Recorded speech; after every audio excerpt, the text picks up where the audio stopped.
Look at this time lapse. In 2026, massive enterprise workflows look a lot like this skyscraper, assembling themselves from the ground up, driven by autonomous AI agents running in the background. From the outside, getting to this point looks like a smooth, inevitable progression. But talk to the engineers who actually built these systems, and they describe a very different reality. The history of modern AI is a brutal series of dead ends.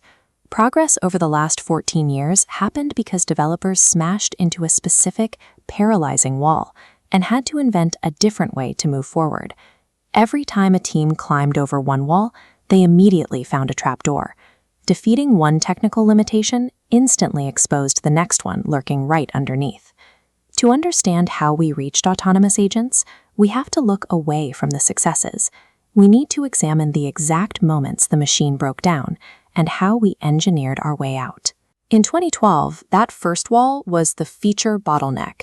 Computer vision engineers manually wrote specific rules for an AI to recognize edges and textures.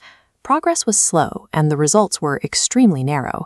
Researchers like Ilya Sutskever moved past manual features entirely.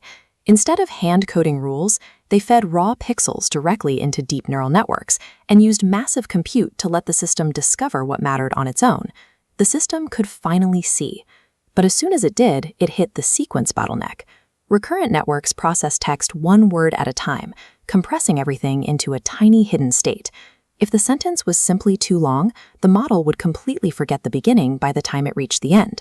Processing data linearly created a massive clog. In 2017, the transformer architecture solved this by looking at all data simultaneously, using attention. Processing everything in parallel meant models could train with extreme efficiency, scaling to impossible sizes. This launched a sprint between 2018 and 2020. OpenAI and others released massive models trained on the entire internet, proving that simply adding more data and compute generated capabilities nobody had explicitly trained for. But while the transformer gave these systems intelligence, they remained passive. We had dealt a brain that could answer questions, but couldn't actually perform a task. By 2022, AI suffered from an isolation problem.